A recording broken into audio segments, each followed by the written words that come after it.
ప్రియమైనటువంటి సహోదరి సహోదరులారా, నేటి ఆధునిక ప్రపంచంలో గనక మనం చూసినట్లయితే మనకు ఎన్నెన్నో అంతర్జాల అనుసంధాన సామాజిక మాధ్యమాలు కనిపిస్తూ ఉంటాయి. ఈరోజు చూస్తూ ఉన్న మనందరము కూడా ప్రతి ఒక్కరి చేతిలో కూడా సెల్ ఫోన్ ఉంది. సెల్ ఫోన్ అని, ఇంటర్నెట్ అని, వాట్సాప్ అని, ఫేస్బుక్ అని, ట్విట్టర్ అని, ఈమెయిల్ అని, ఇంకేంటి ఈ విధంగా ఇటువంటి అంతర్జాల అనుసంధాన సామాజిక మాధ్యమాలు మనందరికీ కూడా ఎంతో తోడ్పడుతూ ఉన్నాయి. ఇవేం చేస్తూ ఉన్నాయంటే మనల్ని మన యొక్క బంధువులతోటి కానీ, మన యొక్క కుటుంబ సన్నిహితులతోటి కానీ, మన యొక్క స్నేహితులతోటి కానీ ఈ యొక్క సంబంధాన్ని కలిగి జీవించేదానికి, సంబంధం కలిగి ఉండేదానికి అవి మనకు ఎంతగానో తోడ్పడుతూ ఉన్నాయి. అందుకే ఈరోజు చూసినట్లయితే ప్రతి ఒక్కరి చేతిలో కూడా ఉదయం లేస్తే చాలు ఇదే ఉంటుంది, ఫస్ట్ చూసుకునే సెల్ ఫోనే. ఆ విధంగా మరి ఇటువంటి సంబంధాన్ని కలిగి జీవిస్తూ ఉన్నాం. అయితే మనము నిత్య జీవితాన్ని పొందాలంటే, మన యొక్క జీవితంలో నిజమైనటువంటి యొక్క ఆనందాన్ని, సంతోషాన్ని ఇది పొందాలంటే మనము పెట్టుకోవాల్సిన సంబంధం, మనం పెట్టుకోవాల్సినటువంటి యొక్క బంధం, మనము అంటి పెట్టుకోవాల్సినటువంటి యొక్క వ్యక్తి ఎవరో కాదు, ఆ వ్యక్తి యేసు ప్రభువు. తనలో తనతో, ఆయనలో ఆయనతో, అంటే యేసుతో యేసులో గనక మనము ఒకటై ఉంటే, ఐక్యమై ఉంటే మనము నిజంగానే ఆనందంగా ఉండగలం, సంతోషంగా ఉండగలం, మరి ఆ యొక్క నిత్య జీవితాన్ని కూడా మనందరము కూడా పొందగలం. అది ఈరోజు సువిశేషపట్నం మనకు చాలా క్లుప్తంగా చెప్తూ ఉంది. ప్రియమైనటువంటి సహోదరి సహోదరులారా, అయితే మానవుడు ఏం చేస్తుంటాడంటే నిజమైనటువంటి ద్రాక్షవల్లిని నేను అని చెప్పేసి మరి క్రీస్తు ప్రభువు చెప్తూ ఉంటే ఆ నిజమైనటువంటి ద్రాక్షవల్లిని వదిలి ఈ ప్రపంచంలో ఉన్న రంగురంగుల రకరకాల ఆకర్షణీయమైనటువంటి ద్రాక్షవల్లులను పట్టుకొని అంటిపెట్టుకొని జీవిస్తూ ఉన్నారు. ఎన్నెన్నో ఉన్నాయి ఈ ప్రపంచంలో, ఇటువంటి ద్రాక్షవల్లులు చాలా ఉన్నాయి. కానీ ప్రభువు చూడండి, ఈరోజు సువిశేషపట్నంలో మొట్టమొదటి వాక్యం ప్రభు ఏమంటూ ఉన్నాడు? నిజమైనటువంటి ద్రాక్షవల్లిని నేను అని ప్రభువు చెప్తూ ఉన్నాడు. నిజమైనటువంటి ద్రాక్షవల్లిని వదిలి ఈరోజు మానవుడు ఏం చేస్తున్నాడంటే ఇదిగో ఏయో రకరకాలైనటువంటి దేనికి బనికిరానటువంటివి, జీవం ఇవ్వనటువంటివి, నీకు జీవాధారముగా ఉండనటువంటివి అటువంటి యొక్క ద్రాక్షవల్లులను పట్టుకొని ఉన్నాడు. ఏంటిది అటువంటి ద్రాక్షవల్లి అంటే? ఇదే నా ద్రాక్షవల్లి, దీంట్లోనే ఉంటాను, ఇంక నేను బయటికి పోను, ఇంక నేను ఎక్కడికి పోను అని ఉంటూ ఉంటాడు. ఒక జాతి కావచ్చు, ఒక కులం కావచ్చు ఆ ద్రాక్షవల్లి, లేకపోతే ఒక పేదరికం కావచ్చు, ఒక ధనము కావచ్చు, ఒక అసూయ కావచ్చు, ఒక పగ కావచ్చు, లేకపోతే ఒక దేశం, ఇది నా దేశం, లేదా ఒక ఐడియాలజీ, ఈ విధంగా పట్టుకొని ఇదే నా ద్రాక్షవల్లి అని అంటాడు. కాదు, క్రీస్తు ప్రభు నిజమైనటువంటి ద్రాక్షవల్లి. ఎప్పుడైతే మానవుడు ఈ విధంగా ఇతర ద్రాక్షవల్లులను అంటే వాటే ఇదే అనుకుంటాడో నాడే ఉండిపోతాడు. దీనికి నేను ఒక ఉదాహరణ చెప్తాను. ఒకసారి ఒక అబ్బాయికి ఒక గ్రద్ద గుడ్డు దొరికింది. ఆ గ్రద్ద గుడ్డును ఆ అబ్బాయి ఎక్కడ పెట్టాలో అర్థం కాలేదు. ఇది ఏం చేయాలి, దీన్ని వృధా చేయకూడదు అని చెప్పేసి ఆ అబ్బాయి ఏం చేశాడంటే ఆ గ్రద్ద గుడ్డును తీసుకొని వచ్చి ఒక కోడి పెట్టినటువంటి ఆ యొక్క గుడ్లు ఆ గుడ్లల్లో పెట్టాడు.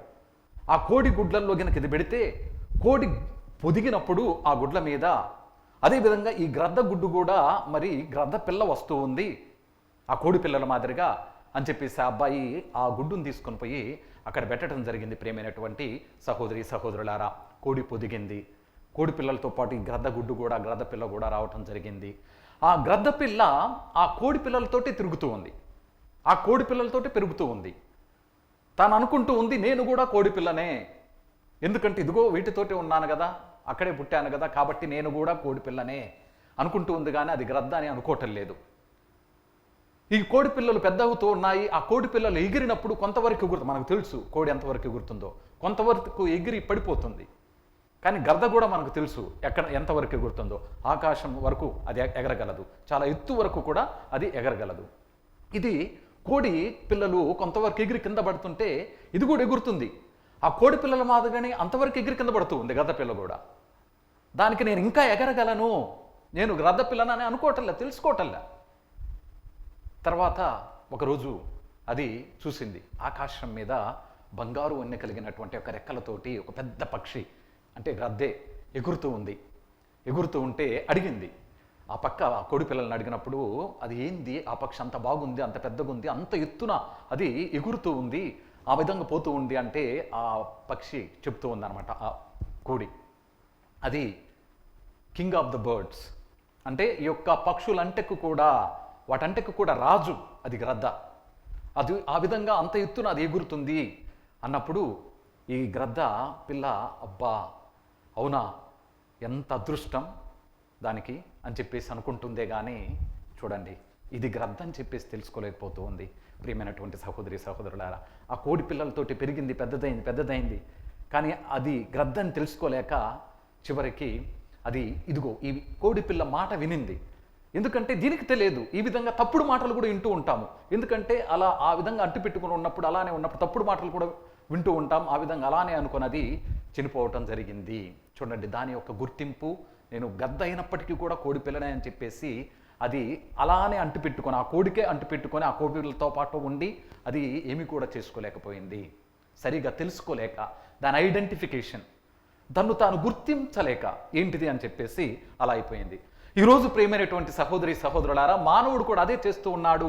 తను తాను గుర్తించుకోలేక ఇదే నా ఐడెంటిటీ, దీంట్లోనే ఉన్నా ఇంకింతే అని చెప్పేసి ఈరోజు మానవుడు కూడా అలానే ఉండిపోతూ ఉన్నాడు.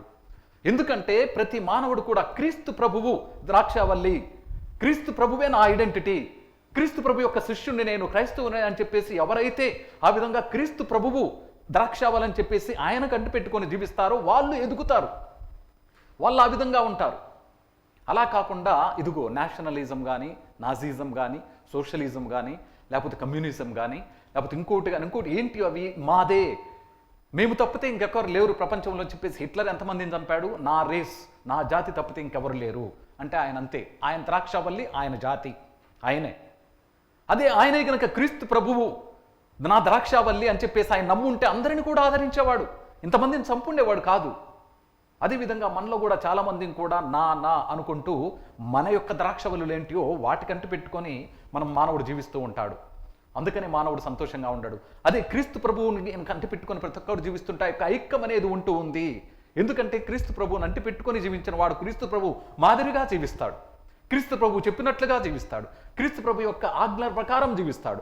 ఆ విధంగా ప్రతి మానవుడు ఆయన ఇంటి పెట్టుకుని ఎప్పుడైతే అలా జీవిస్తాడో ఐకమత్యము కలిగి జీవిస్తాడు, సంతోషము సమాధానము కలిగి జీవిస్తాడు, ఒకరి ఎడల ఒకరు ప్రేమ కలిగి జీవిస్తారు. అక్కడ ఉండేది శాంతి, ఆ సమాజంలో ఉండేది శాంతి. ప్రేమైనటువంటి సహోదరి సహోదరులారా, కాబట్టి మరి మనందరం కూడా మరి ఈ విధంగా జీవిస్తున్నామా అంటే మనము శ్రీసభ అనేటువంటి మనందరము కూడా ఐకమత్యముగా జీవించాలి.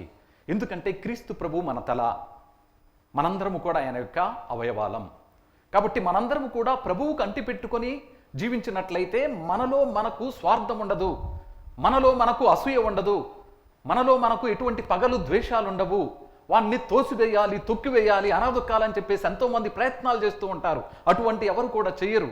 ఎందుకంటే అందరూ కూడా బాగుండాలని కోరుకునేటువంటి వాడు ఎవడు కూడా ఇట్లా చేయడు. ఆ విధంగా ఎందుకంటే ప్రభువుని అంటి పెట్టుకొని జీవించినప్పుడు ప్రభువు ఎలా జీవిస్తాడో తను కూడా అలానే జీవిస్తాడు, అందరూ కూడా అలానే జీవిస్తారు. ఐకమత్యం అనేది అక్కడ ఉంటూ ఉంది ప్రేమైనటువంటి సహోదరి సహోదరులారా. కాబట్టి ప్రభువు లేకపోతే మనం లేము. అందుకే మనం ఒక ఉదాహరణ చూసినట్లయితే అపోస్తుల కార్యాలు 9వ అధ్యాయంలో మనం చూసినట్లయితే మనకు అర్థమవుతూ ఉంది. సౌలు ఆయన పరివర్తన చెందక ముందు ఆయన దమస్కస్కు వెళ్తూ ఉన్నాడు. ఆ దమస్కస్కు వెళ్తూ ఉన్నప్పుడు ఆ యొక్క మార్గ మధ్యములో ఉత్థాన క్రీస్తు అతనికి కనిపిస్తాడు. మనందరికీ తెలుసు సౌలు గారు ఏ విధంగా క్రైస్తవులను హింసించాడు. కనపడ్డప్పుడు ఆయన అడుగుతాడు, నువ్వు ఎవరు అని చెప్పినప్పుడు నేను క్రీస్తు ప్రభువును అంటాడు. మరి ఏంటి ఇది అన్నప్పుడు, ఇదిగో నువ్వు నన్ను హింసిస్తున్నావు అన్నప్పుడు ఆయన అడుగుతాడు, నేను ఎప్పుడు హింసించాను క్రీస్తుని? నేను క్రీస్తుని ఎప్పుడు హింసించాను? నిజమే, ఆయన క్రీస్తుని హింసించాలి, ఆయన హింసించింది క్రైస్తవులని. తర్వాత కొన్ని రోజుల తర్వాతనే ఆయనకు అర్థమైంది ప్రియమైనటువంటి సహోదరి సహోదరులారా. ప్రభు అన్నాడు, నీవు నన్ను హింసిస్తూ ఉన్నావు అంటే క్రీస్తుని. ఆయనకేమర్థమైందంటే, ఓహో నేను క్రైస్తవులను హింసిస్తున్నానంటే క్రీస్తును హింసించినట్టే, అంటే నేను క్రైస్తవులని క్రీస్తు నుంచి నేను సపరేట్ చేయలేను, అదేవిధంగా క్రైస్తవులను క్రీస్తు నుంచి నేను వేరుపరపలేను, తర్వాత క్రైస్తవుల నుంచి కూడా క్రీస్తుని నేను వేరుపరచలేను. కాబట్టి నేను క్రైస్తవులను హింసిస్తే క్రీస్తుని హింసించినట్లే, క్రీస్తుని హింసిస్తే క్రైస్తవులను హింసించినట్లే. కాబట్టి క్రైస్తవులు అనే వాళ్ళు క్రీస్తుతోటి ఐక్యమై ఉన్నటువంటి వాళ్ళు, ఆయనతో అంటు పెట్టుకొని జీవిస్తూ ఉన్నటువంటి వాళ్ళు. అవును ప్రియమైనటువంటి సహోదరి సహోదరులారా, ఈ విధంగా క్రీస్తుతో మనము అంటుపెట్టుకొని మనము జీవించాలి. అంటుపెట్టుకొని జీవించాలంటే నేను ముందే చెప్పిన విధంగా ప్రతిరోజు కూడా మనం చూస్తాం. మనము ఈ యొక్క శ్రీసభ అంటే ఏంటి? ఒక స్థలం కాదు. మనం అందరం అనుకుంటాం ఒక గుడికి వస్తాము, అక్కడికి వస్తే ఆ స్థలము శ్రీసభ అనుకుంటాం. ఒక శ్రీసభ అనేది ఒక స్థలము కాదు, ఒక జనం. ఆ జనమే మనమే క్రైస్తవులం. అది శ్రీసభ. కాబట్టి మనం బాగుండాలి, మనందరం కలిసిమెలిసి ఉండాలి, మనందరము కలిసి రావాలి. అది శ్రీసభ అనమాట. మనం చూస్తాం ప్రతిరోజు కూడా దివ్య పూజ బలిలో మనం పాల్గొన్నప్పుడు దివస ప్రసాదాన్ని లోకుంటాం. ఆ దివస ప్రసాదం లోకున్నప్పుడు దివస ప్రసాదం ఎన్ని పార్టికల్స్, ఎన్ని చిన్న గోధుమ ఏమంటారు పిండి పార్టికల్స్ ఉంటాయి, చిన్న చిన్న పదార్థాలు ఉంటాయి. ఆ యొక్క పదార్థాలు అన్నీ కలిస్తే ఆ యొక్క అప్పం క్రీస్తు ప్రభు. ఆ యొక్క అప్పాన్ని మనం ఎక్కడి నుంచో వచ్చి అంతమంది కూడా అప్పాన్ని భుజిస్తూ ఉన్నాం కదా అక్కడికి వచ్చినప్పుడు. అదే అంటే క్రీస్తు ప్రభు ఆ విధంగా తల, మనందరం కూడా శరీరం. ఆ విధంగా అది మనల్ని కూడా ఐక్యపరుస్తూ ఉంది. అంటే మనందరం కూడా ఐకమత్యం కలిగి, ప్రేమ అనురాగాలు కలిగి మనందరం కూడా జీవించాలి. అవును ప్రియమైనటువంటి సహోదరి సహోదరులారా, ఈ విధంగా మనం జీవిస్తూ ఉన్నామంటే అర్థం ఏంటంటే, ఎప్పుడు అలా జీవిస్తామంటే ప్రతిరోజు కూడా దివ్య బలి పూజలో ఎప్పుడైతే మనం పాల్గొంటామో, ప్రతిరోజు కూడా ప్రార్థన చేస్తూ క్రీస్తు ప్రభువుతోటి సంబంధం కలిగి మనం జీవిస్తూ ఉంటామో, ఈ యొక్క దివ్య సంస్కారం మరీ ముఖ్యముగా దివ్య సప్రసాదాన్ని మనం లోకని జీవిస్తూ ఉంటామో, దివ్య సప్రసాద సన్నిధిలో మరియు ఘంటారాధనలో పాల్గొంటూ ఉంటామో, మనం జపమాలను చెప్పుకుంటూ ఉంటామో, ఈ విధంగా మరి ఇతర మంచి కార్యాలు మనం చేస్తూ ఉంటామో, మన యొక్క సహోదరుల ప్రేమ కలిగి, దయా కనికరం కలిగి అన్నీ కూడా మనము జీవిస్తూ ఉంటామో, అప్పుడు మనము అంటిపెట్టుకొని జీవిస్తూ ఉన్నట్లు అంతే. ఎందుకంటే ద్రాక్ష వల్లి నుంచి తీగ బతకాలంటే దాని నుంచి బలం రావాలి, దాని నుంచి రసం రావాలి, లేదంటే తీగ చనిపోతూ ఉంది. మనకు ద్రాక్షవల్లి క్రీస్తు ప్రభు, మన జీవం క్రీస్తు ప్రభు. కాబట్టి మనకు వచ్చేటువంటి ఆ యొక్క జీవం అదంతా కూడా ఎప్పుడు ఉంటుంది? ఎప్పుడైతే ఆ సంబంధం పెట్టుకుంటామో అప్పుడే రసం మనకు వస్తూ ఉంది, ఆ బలం మనకు వస్తూ ఉంది. ఎంత బలాన్ని మనం ప్రభు దగ్గర నుంచి పొందుతామో, ఎంతగా ప్రభువుకు దగ్గరగా మనం జీవిస్తామో, ఎంతగా ప్రభువుకు అంటిపెట్టుకొని మనం జీవిస్తామో అంతగా బలంగా మనం జీవించగలం. మనం ఎవడు కూడా ఏమీ కూడా చేయలేడు. ప్రియమైనటువంటి సహోదరి సహోదరులారా, ఆ విధంగా అంటు పెట్టుకొని జీవించాలి. ఇదిగో ఈ దివ్య సంస్కారాల్లో వీటంటల్లో కూడా పాల్గొంటూ ప్రార్థన చేసుకుంటూ ఈ విధంగా ఎప్పుడైతే మనం అంటి పెట్టుకొని బలంగా ఉంటామో అప్పుడు క్రీస్తు ప్రభువు కూడా చూడండి మనతోటి ఉంటాడు. ఆ విధంగా మనం తప్పులు చేసినప్పుడు ప్రభువు సరిచేస్తాడు. అందుకే చెప్తుండ్రు, క్రీస్తు ప్రభువుని కనుక అంటి పెట్టుకొని ఈయనే నిజమైనటువంటి ద్రాక్షవల్లిగా మనం జీవించినట్లయితే ఆయన ఏమంటూ ఉన్నాడు? కత్తరించల్లా కూడా దాన్ని సరిచేస్తాడు, ఇంకా బాగా పెరిగేటట్టుగా చేస్తాడు, ఇంకా బలంగా ఉండేటట్లుగా చేస్తాడు. అంటే మనం కనుక ఆయనను అంటి పెట్టుకొని తీస్తే మన ఎడల ఆయన శ్రద్ధ చూపిస్తాడు. ఎలా శ్రద్ధ చూపిస్తాడంటే, ఇదిగో నువ్వు చేస్తుంది తప్పు కాబట్టి నాయనా ఈ యొక్క పాపము నుంచి నువ్వు వైదొలగు, ఈ విధంగా నువ్వు జీవించు, ఇలా ఉండాలని చెప్పినప్పుడు మనకు బాధ అనిపిస్తుంది. కానీ కత్తరించినప్పుడు దేనికైనా బాధగానే ఉంటుంది, దేనికైనా బాధ ఉంటుంది. కానీ కత్తరించినప్పుడు అది నీటుగా ఉంటుంది, మంచిగా ఉంటుంది, బాగా పెరుగుతుంది. మనం చూస్తాం కలుపును కత్తరించి పడేస్తాం, తీసి పడేస్తాం, బాగా మంచి పెరుగుతూ ఉంది.